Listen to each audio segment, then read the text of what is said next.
Welcome to Vintage Bricks. James, your host. We are going to add a new element to our vintage collections, trains. I have no giant train sets, but I do have a lot of vintage trains. So we're going to cover today the basics, the beginning, so you kind of get an understanding of where we went in the last 60 years. We started, of course, with our 4.5 volt sets that were powered by the little mighty engine that could. And then we moved into the 12 volt sets. Here we go, 1969. And then in 1991, we morphed into the 9 volt sets. And then finally in 2006, we started having the remote control sets that were more like our Emerald Night set. So come in and enjoy the overview, and thank you for visiting.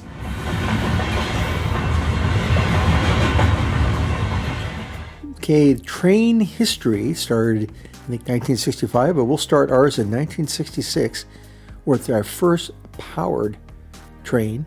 And these were battery-powered trains, considered the start, 4.5 volt trains. And so you'll see those a lot in the boxes, 4.5 volts. That's the power. And these trains had, as we'll see here, blue tracks, which was pretty distinctive of these early sets before 1979. There's the power source on the left there, and hooked with some wires right here to the battery, and there you went. Now, why did the track change in 1979 to gray? It did that because of the minifigures. Remember, the minifigures came into existence about then, and then we had the town sets that were gray, the gray roads and things, and so the track naturally turned gray then. So now we'll move on to track powered trains, a major change, really up the game. 1969, Lego came in with what are a little more power, a lot more power actually, 12 volt trains, and these still until 1979, even these had blue tracks. Again, the change happened. Here's one of their posters after 79 that Lego put out, and look all the variety of trains they have.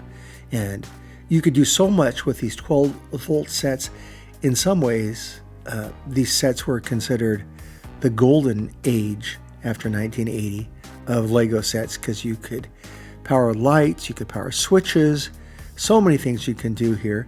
Here's a photo of one of the trains. You can certainly notice a increase in detail we're starting to see now with some of these trains becoming a little less juniorized and a little more for a train enthusiast. So far we just have the 4.5 volt and the 12 volt trains. And again, the 12 volt ones were the ones that were powered by the track, where the power went down the middle of the track. So if you see these train tracks, you'll know it's a 12 volt track. I'm kind of pointing to it right there.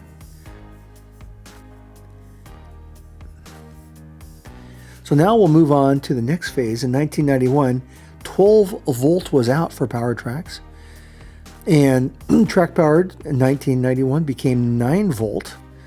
And I guess a little more simplified, but they decided that it was time to move on from 12 volt for various reasons, technical reasons, I'm sure, all important.